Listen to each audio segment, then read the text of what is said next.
pozdraviti sve okupljene i zaželiti vam sretan Božić svima. I drago mi je da vas je toliko došlo, znači da vas zanima istina. Za sad toliko. Ok, dakle ja ću napraviti na neki način rezime. Mikrofon, samo možete Ovo se zbi, To je dobro. Dakle, ja ću napraviti na neki način rezime ono što se događalo u ovih par tjedana, da bi bolje mogli shvatiti sve manipulacije i sve štete koje su radili žene na ne stoji dobro mikrofon. Dakle, molio bi prvi slajd. Proći ćemo kroz ovih nekih 5 točaka. Dakle, na početku bjaše kava. Kava na Britancu sasvim obična kava. Ja sam uvjeren da ni Mile Kekin nije pomislio da HDZ stoji za toga, da je to velika uroka, da je to velika klopta. Međutim, očigledno kasnije, dvojac, Benčić Kekin, ili su potpuno krivo procijenili situaciju, ili su namjerno želeli iskoristiti tu situaciju kako bi Ivanu Kekin prikazali kao žrtvu i na taj način dobili neki dodatni poen u predsjedničkoj kampanji. Mile Kekin je ili dobrovoljno ili je bio prisiljen napisati post da ga je Nikica Jelavić obmanuo i da se predstavio kao nogometaš, a ne mafijaš, što je apsolutno laž i sve je krenulo od toga. Svatko ko pozna Nikicu Jelavića zna da se on ne skriva iza drugih ljudi. Sa Nikicom Jelavićem znaš na čemu su. Nikica Jelavić nikad za sebe ne bi rekao da je mafijaš. Kad Zagrebčanu kažeš Nikica Jelavić, zasigurno ne pomisli na Nikicu Jelavića nogometaša koji nikad u Zagrebu nije živio do nedavno.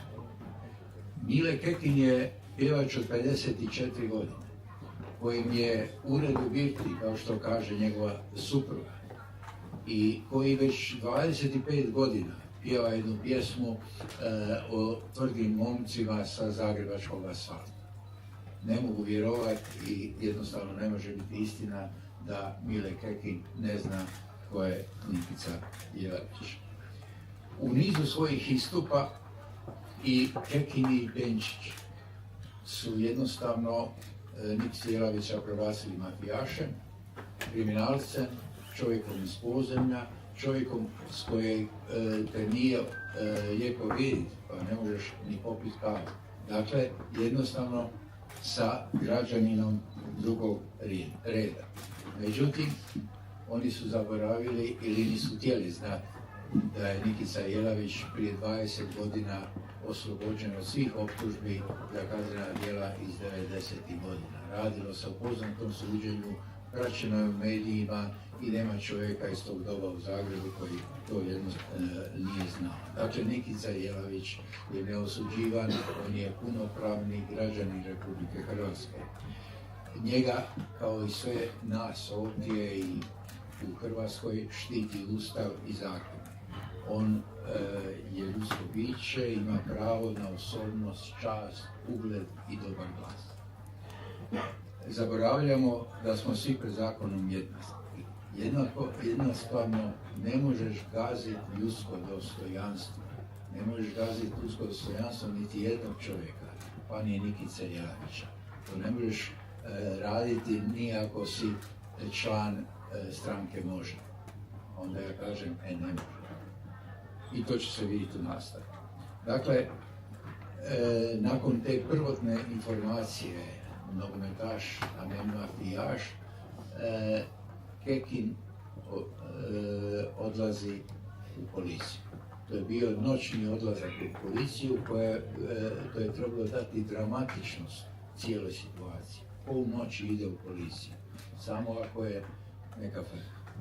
Dakle, oni kreiraju takvu situaciju, na taj način produbljuju klevetu, jer je Nikica Jelavić razlog za odlazak u policiju. Međutim, da li njima neko prijeti? Nije niko. da li ih je napao ili prijetio napadom, pokušao napadom. Jednostavno ništa.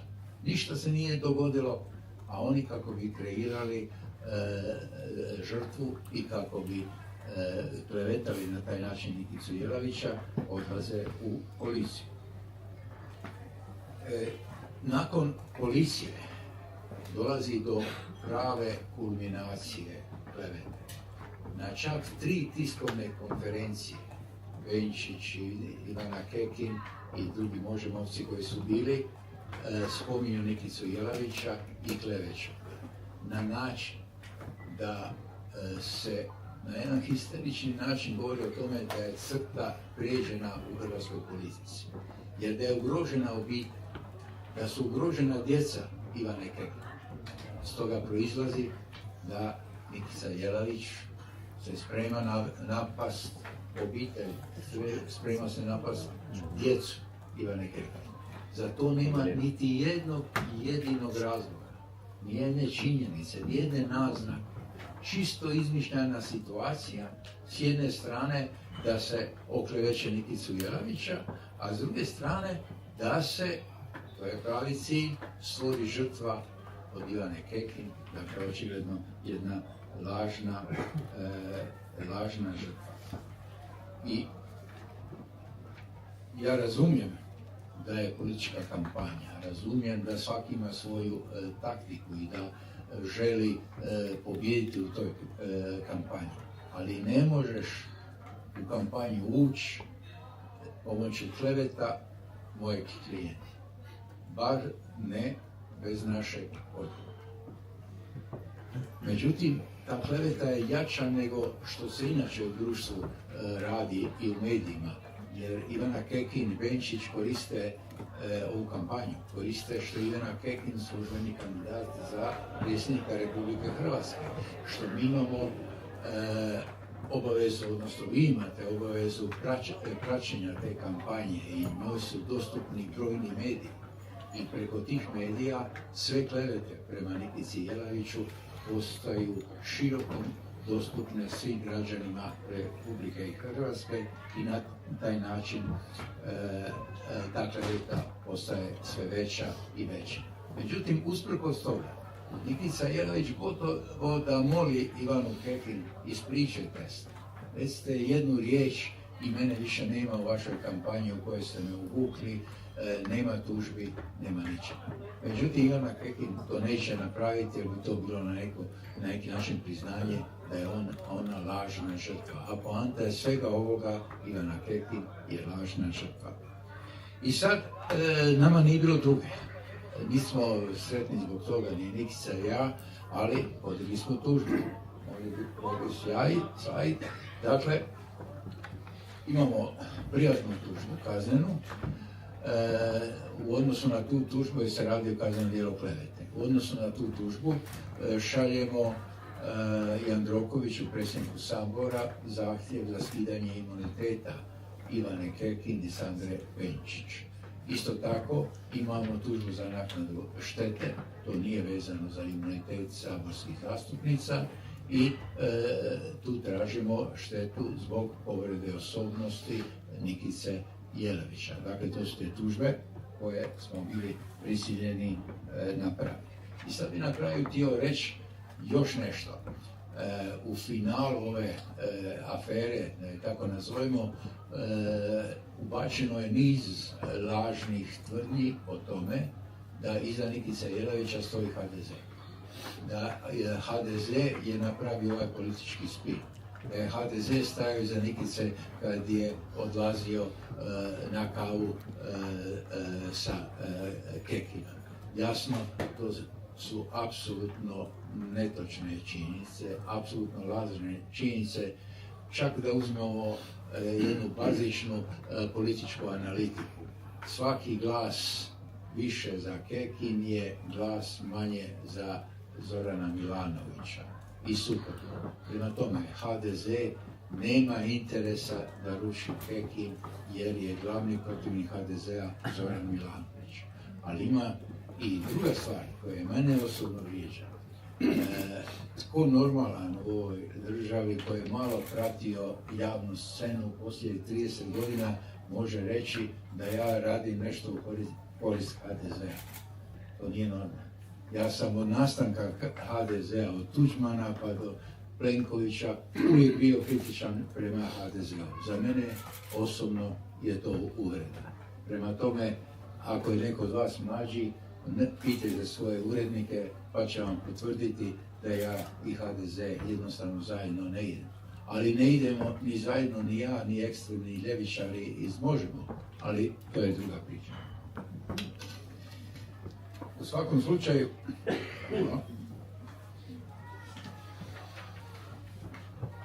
s druge strane, zaboravio mene, Nikica Jelavić, on je potpuno apolitična osoba. Ja bi se kladio da on nije ni znao da je neka kampanja u Hrvatskoj. On ne prati dnevnike. Zasigurno prije ove kave nije ni znao ko su sve kandidati. Dakle, stavljati njemu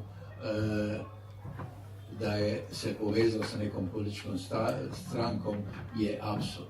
Međutim, da li je neka politička stranka i neki pojedinci koji djeluju na javnom prostoru iskoristila ovu situaciju? Da. Apsolutno da, ali to nema nikakve veze sa Nikicom Jelavićem. Naime, ja shvaćam i te političke stranke, političke djelatnike koje nisu mogli propustiti ovakav, što mi kažemo, zicer. Dakle, to kao kad vam neko pred golom protivnik nabaci loptu, pa ne možeš izdržati da im ne šutneš. Tako i ponašanja diletantska iz ekipe Možemo, koji su 3 tiskovne konferencije djelomično ili sasvim svetili Nikici Jelaviću i otkrili sve moguće brkove, a to ne možeš izdržati, a da političkog protivnika u tom figurativnom smislu ne šutneš. Međutim, to nema veze sa Nikicom Jelavićem. On jednostavno je oklevetan i ja kao njegov odvjetnik štitim njegova građanska prava, a on štiti svoju čast. I to je ime. To je bit cijelog sukoba. Za njega je ovo osobna kleveta, osobna odnos sa Benčić i Kekin, i kada prođe sve ovo, kada ovi različiti načini koje nismo do sada vidjeli, bizarne taktike u političkoj kampanji se zaborave, ostaće gola istina iz ovog predmeta, a to je: oklevetali ste Nikicu Jelavića i morat ćete se suočiti sa posljedicom. Zašto ste baš Nikicu Jelavića izabrali da ga klevećete? Ja ne znam. Da li je to baš bilo pametno? Ja ne bih rekao. Ali Nikica Jelavić ima sva svoja građanska prava i svim zakonskim sredstvima ćemo ga zaštititi. Hvala. Evo, sad bi ja se nadovezao, slažem se sa svima što je rekao Medvedi. Znači, ova presica i moje poruke prijavljivanja u javnosti predstavljaju moju nužnu obavezu. Znači, da se branim od tih kleveta, od tih napada. Zamolili smo gospođe iz Možemo da se ispričaju, da su one to učinile. Ne bi bilo toga, blagdansko vreme, Božić, vreme oprosta, taj ružan slučaj bio bi završen za javnost. One to nisu učinile, nego su nastavile sa agresivnim hysteričnim napadima, doslovce. Moje mišljenje je da je prije njihovih presica trebalo staviti napomenu uznemirujući sadržaj. Jer moj dojam je da te njihove presice djeluju loše na mentalno zdravlje gledatelja. One su nastavile s tim i čak su počele spominjati familiju, djecu, da su žrtve, znači ugroženost obitelji. Znači, ja sam ugrožen, oni mene napadaju na tim presicama, ja sam zbog njihove političke kampanje ugrožen. Moja djeca su punoljetna, ali djeca od mog istoimenog nečaka su maloljetna. On ima 3 djece koji u školi rugujem se, zafrkavaju, djeca dolaze kući, pitaju svoje roditelje zašto nas neko napada, šta se dešava. Znači, malo jednu djecu ima moj dečak koji se zove isto kao ja, znači, zbog tih njihovih ispada. Znači, da nije bilo toga, taj ružni slučaj bi za javnost bio završen, da su oni ispričali. Pošto su se oni odbili ispričati, slijede dalje ti potezi, znači opomena pred tužbu i onda tužba. Znači, ja sam protiv svoje volje, protiv znanja i sudjelovanja uvučen u njihovu političku kampanju, znači bez ikakve namjere, i onda su oni očekivali sa iznošenjem tih salvi, neistina, laži i uvreda, da ću ja možda sagnut glavu ili podvit rep, jer sam ja po njihovim tumačenjima kao kontroverzan, ali naravno nisam do sad podvio rep, pogotovo kad me neko napada, a i u pravu sam, znači to se nije desilo. I zato to što se dešava danas i što će se dešavati u buduće, ti sudski procesi, to nije moj izbor, to je njihov izbor. Ja sam na to bio prisiljen.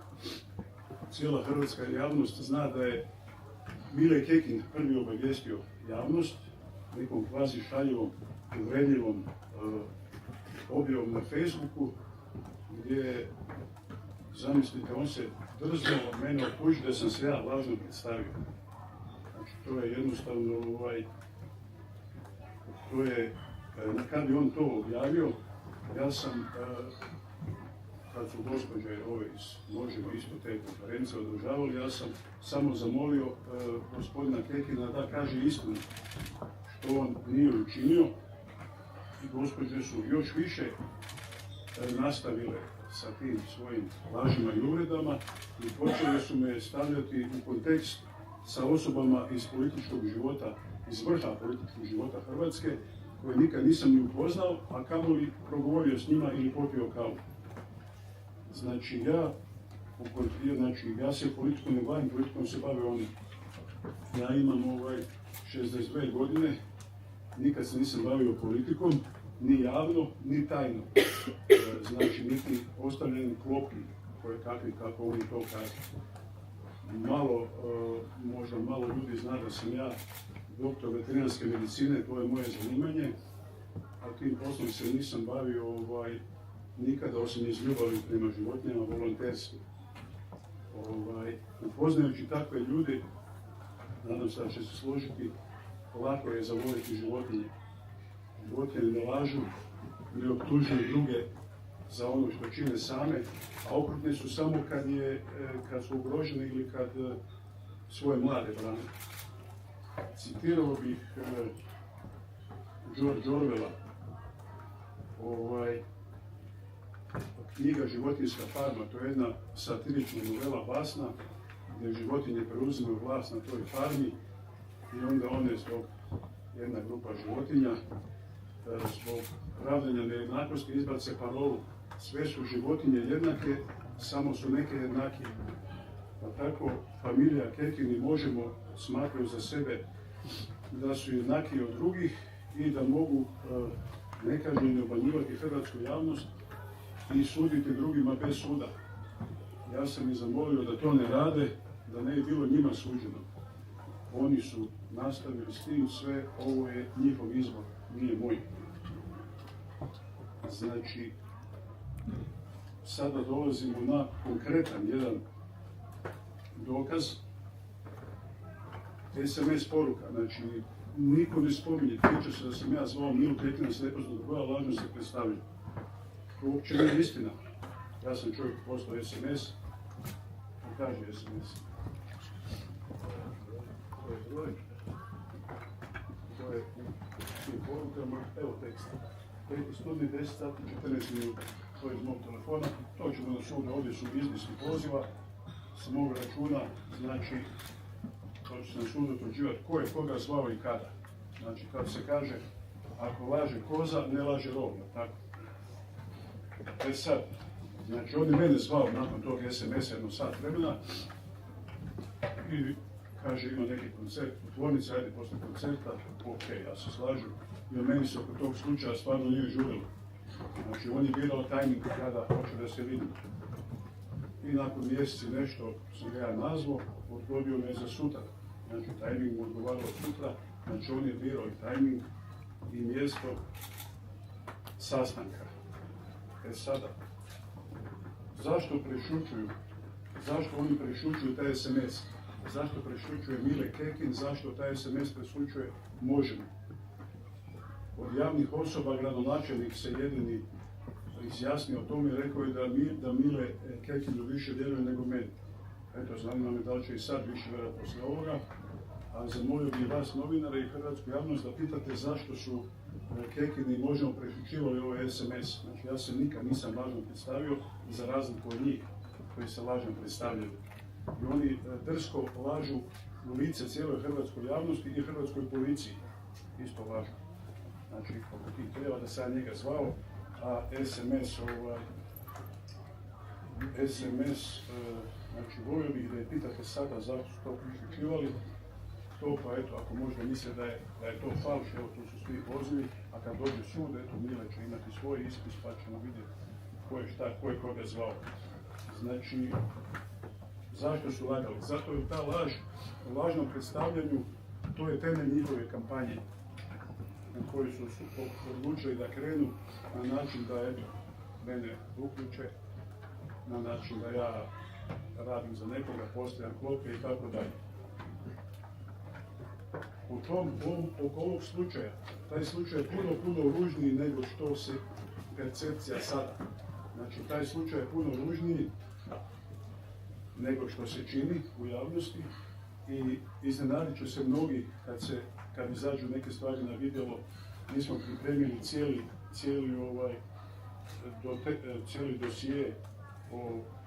dosije za sud, tako da cijeli dosije toga slučaja smo pripremili i o detaljima tog sastanka, razlozima sastanka i sadržaju tog sastanka ćemo govoriti na sudu.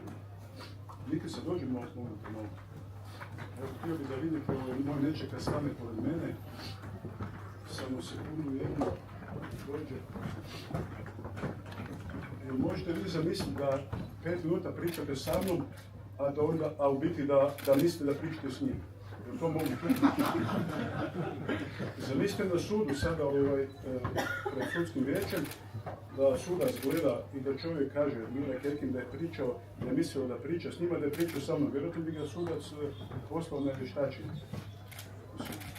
Ne znam u kakvom bi čovjek trebao psihičkom stanju biti da priča sa mnom, a da misli da priča s njim. To je, hvala. Sad ima u Blidinju park prirode u Hercegovini, tamo ima jedan hotel, zove se Hajdučki brod, tamo se manifestacija već 25 godina održava u takmičenju u laganju, dobro slaži i ostane živ, se zove ta manifestacija, to je onako humor neki. Mislim da bi Mile Kekin u jakoj konkurenciji sa svojim nevjerojatnim lažima tamo pobjedio sigurno, a ako ima takmičenje u parovima, ona i gospođa bi sigurno pobjedila. Znači oni u biti, oni se zovu Možemo, ali on Možemo, lažemo da se mogu zvati. Eto, to je za sada sve. O detaljima sastanka, razlozima i sadržaju, što govoriti o sudskim procesima, bitno je na sudu da se utvrdi sve šta je bilo. Eto, hvala vam, sada možete osjetiti na Dubrenku, ćemo ostati malo se družiti. Možete nam zapravo reći, jeste li svjesni da do sudskog postupka vrlo vjerojatno neće doći, jer se uobičajeno, sigurno zna vaš odvjetnik, ne bi odgovarao na vaša pitanja danas, hvala. Imunitet za... Odmah ćemo odgovoriti, dakle imamo 2 sudska postupka, jedan je parnica.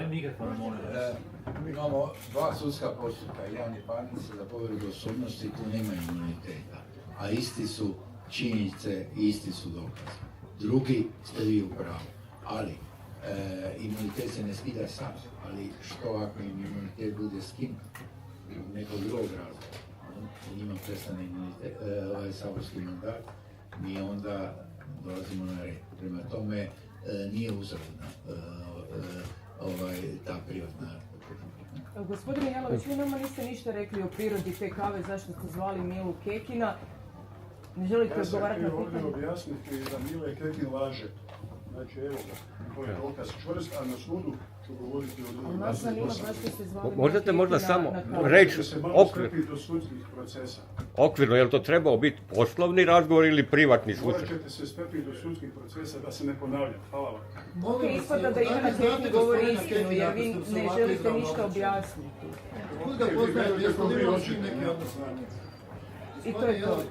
Evo ovo nije za sudske procese. Otkud onda, ako kažete da ste mu se ovako privatno obraćali, otkud ga ranije poznajete? Kako ste odnosi? Mile mene dobro pozna. Dobro zna mene Mile. Od ranije se poznajete. Dobro me poznaje. Kad se poznajete od ranije. Šta nije jasno? Jel- Pa ne poznamo se u budućnosti. Znamo se Jel to neki poslovni aranžman ili ste fan hladnog piva?